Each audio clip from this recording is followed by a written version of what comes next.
ассалому алайкум бинандагони азиз. шабакаи осиёи марказӣ бахши иттилоотиашро ҳусни оғоз мебахшад. дар студия бо шумо ман Малвина Манзарова қарор дорам ва ҳоло мутаваҷҷеҳ бошед ба сархати муҳимтарин хабарҳои рӯз. чаро имрӯзҳо риш доштани ҷавонони тоҷик сабаби латукуби онҳо шудааст?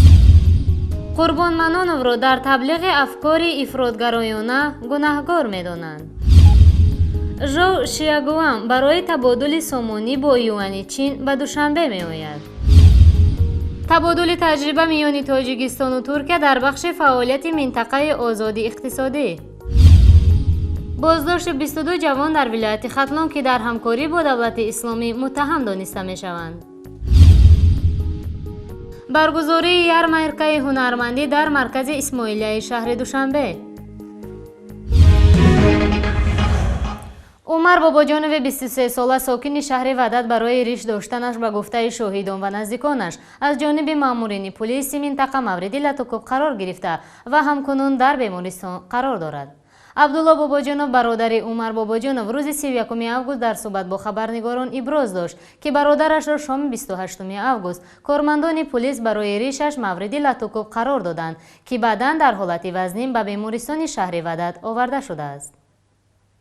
Зоҳирҷон Соҳибов яке аз дӯстони Умар ки ҳангоми ҳодисаи латукуб бо ӯ будааст гуфт: ما در مرکز شهری وحدت در نزد مجسمه مادر سیرگشت داشتیم که ناگهان 3 ماشین آمد و 6-7 نفر از آنها بیرون شدند. آنها من عمر را به شعبه کارهای داخلی بردند، لطوکوب کردند. صبح 29 آگوست عمر را به بیمارستان آوردیم که حالش خیلی وزین بود.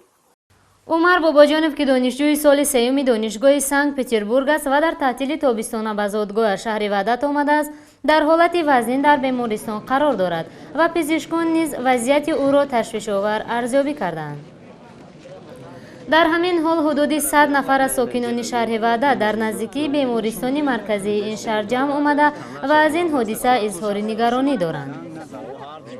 умар Бобоҷонов ки донишҷӯи соли сеюми донишгоҳи Санкт Петербург аст ва дар таътили тобистона ба зодгоҳаш шаҳри Вадат омадааст, дар ҳолати вазнин дар бемористон қарор дорад ва пизишкон низ вазъияти ӯро ташвишовар арзёбӣ карданд.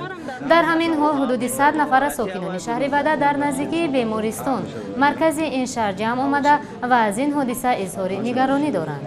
Собира Ҳумайнӣ я 6-7 нафар башата кайни михе заданаш ғавт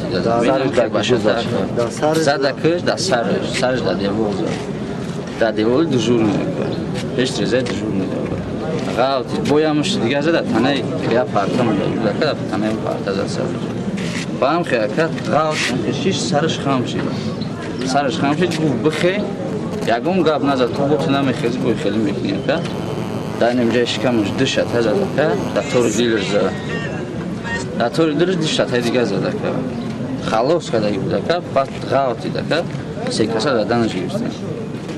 روزی 29 ساعت 9 شب از پیش موقع که کارسینکا بگن نمیجه گفتگی بودگی اومده کشیده بود اون رفیقاش هستن نمیجه ای بانی ما اومده بگه برای کشیده بود نگه ما یه رفیق دیگه دوره گفته این افتادار مایی که اینا بوده اینا مایشه زده ماییم کده اینا اومده در چی پردگه یک گناه برای ریش مای سودین بود میخون در لنینگراد بیشتر پروسی یونیورسیتی اکادمی سیم کورس تموم کرده صبح باید 4 کورس میرفت اینا بوده بچه را بوده که مایم کرده دنشون بوده نسبت پسرمون که یه بستر پسری ما آمد کارگرانی امیده باید که ایشا دنگی بخشونه کار نکنن پسری مری کرده روزی دیگر با دیگر پسر را ببرن دیگر یه پسر ما بودن که مایم کرده.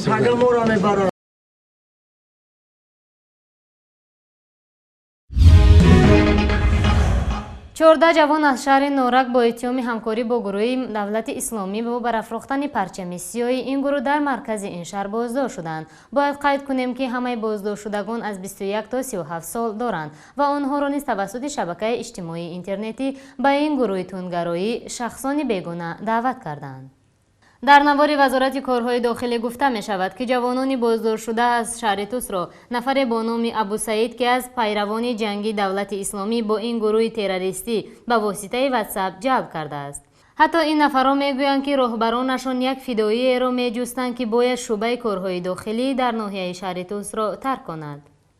همچنین چند پیش درباره یک و یک باره گم شدن رئیس 73 ساله بخش حزب نهضت اسلامی تاجیکستان در شهر نورک قربان منونوف سخن می‌رفت که کسی نمی‌دانست او در کجاست. شام 28 آگوست توسط تلویزیون وزارت کارهای داخلی تاجیکستان و طریق همه شبکه‌های تلویزیونی جمهوری نمایش داده شد. مسئول را با یکی از تشبثکاران برافروخته متاع سیاه با نوشتجات دولت اسلامی در قلمرو نورک متهم می‌دانند.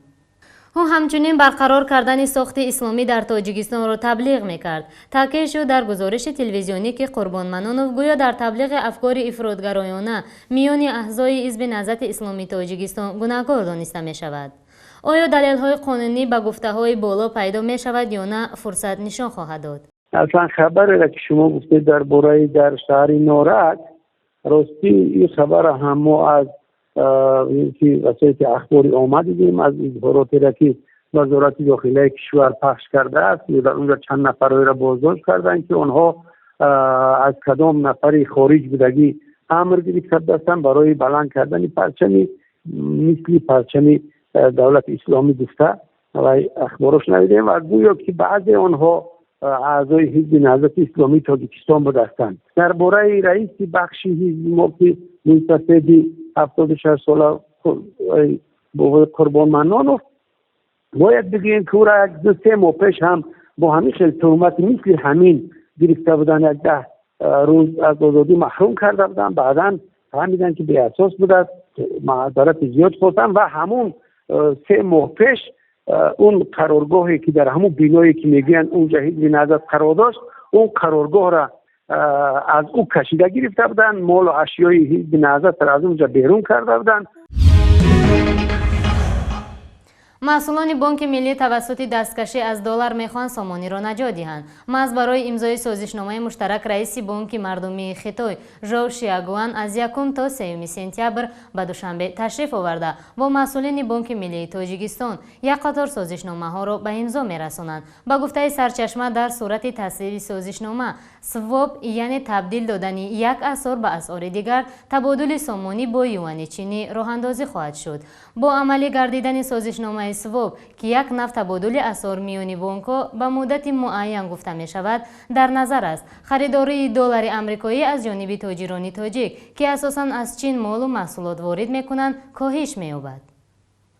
جمشید نور محمدزاده رئیس بانک ملی تاجیکستان در نشست نیم ساله نهادش گفته بود در صورت جلب یوان از چین به تاجیکستان با اصول سواپ تاجران تاجیک در کشور سامانی را با یوان عوض کرده از چین با اسعار ملی این کشور می توانند مال خریداری نموده به کشور وارد نمایند. صاحبکاران و تاجران تاجیک از کشور دلار را خریداری نموده آن را در بانک‌های چین با یوان عوض می‌کنند و پس آن محصولات مورد نیاز خود را خریداری می‌کنند. بررسی همکاری‌های اقتصادی و تجارتی جمهوری تاجیکستان با جمهوری ترکیه از موضوعهای اساسی واخوری معاون وزیر رشد اقتصادی و سودا امید دولتزاد با هیئت نمایندگان وزارت اقتصادی جمهوری ترکیه تحت رهبری سلیح چیچک محسوب می‌یافت که در وزارت رشد اقتصاد و سودا دایر گردید. بنا به اطلاع خدمات مطبوعاتی وزارت هنگام ملاقات که با حسن تفاهم صورت گرفت، جانب‌ها در اطراف مسئله گسترش همکاری‌های اقتصادی و تجارتی مخصوصاً در ساحه منطقه‌های آزاد اقتصادی، جلب سرمایه‌گذاری به این منطقه‌ها، گذرانیدن سمینارهای آموزشی و تبادل تجربه در این سمت مبادله افکار نمودند. یادرس میکنیم که در تاجیکستان 4 منطقه آزادی اقتصادی سوخت، دنغره، پنج و اشکاشیم تأسیس داده شده است. حجم عمومی سرمایه جلب شده از جانب این منطقه ها قریب 100 میلیون سومانی، حدود 16 میلیون دلار طبق قرب حاضره ارزیابی می شود. طبق معلومات وزارت رشد اقتصادی و سودا تا امروز در 3 منطقه آزادی اقتصادی کشور سوخت، دنغره و پنج 60 سوبک به قید گرفته شده است که 19 تای آن با استحصال محصولات شروع کردند. تماشابینان عزیز، حالا شما را با برخی از خبرهای دیگر منطقه کوتاه آشنا می‌سازیم. دانیل رازنبلوم معاون یاور وزیر کارهای خارجه آمریکا در امور آسیای مرکزی شب 30 آگوست بعد انجام بازدیدش از تاشکند با یک سفر کاری وارد دوشنبه شد.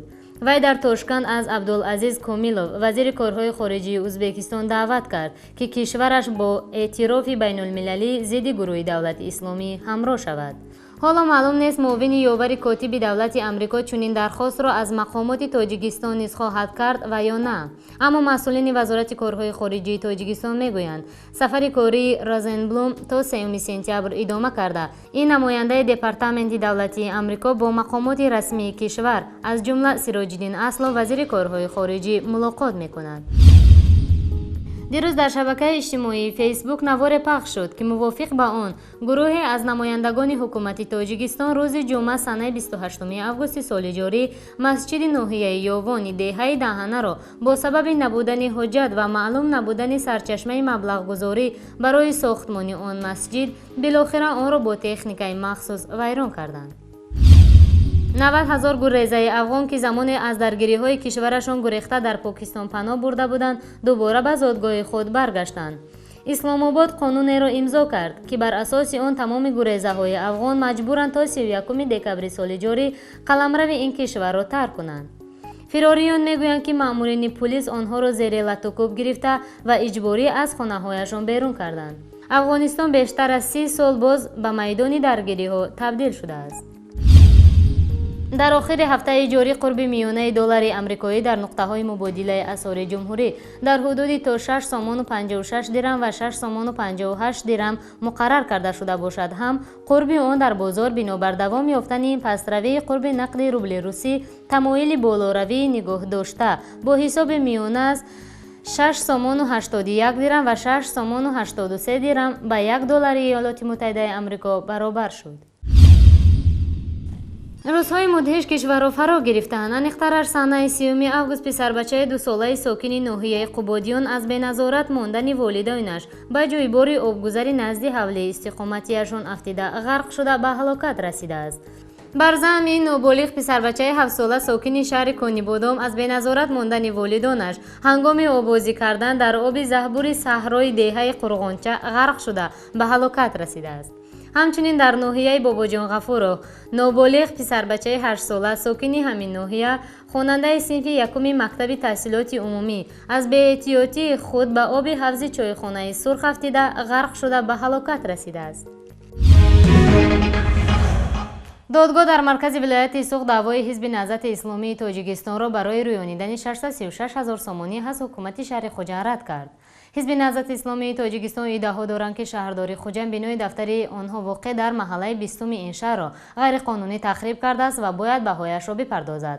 تخریب این بنا ماه یونی سال گذشته صورت گرفته و مقامات گفته بودند که این کار با دلیل جای نداشتن بنا در نقشه گنرالی مرکزی ولایت سوخت خراب کرده شده است. وکیل مدافع حزب نهضت اسلامی تاجیکستان در این قضیه فیض نیسا واحدوف میگوید سال گذشته وقتی که به اساس و غیر قانونی دفتری حزب نهضت اسلامی تاجیکستان در ولایت سوق را ویران کردن از جانب مقامات محلی یعنی حکومت شهر خوجه آن وقت یگان سندی مقامات اجرایی هم وجود نداشت. آنها خودسرانه به یگان اساس ویران کردن و بعدی که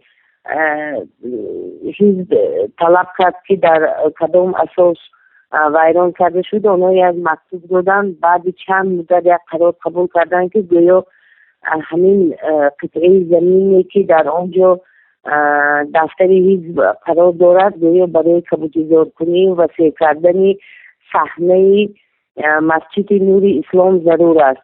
خوب قانونگذار پیش بینی نموده است که هنگامی که ضرورت گرفتن قطعه زمین برای دولت یا جمعیت لازم است باید مقامات محلی پیش از همه قطعه زمین جدا کند، مبلغ ساختمانش را پرداخت نماید و بعد ویران نماید. لیکن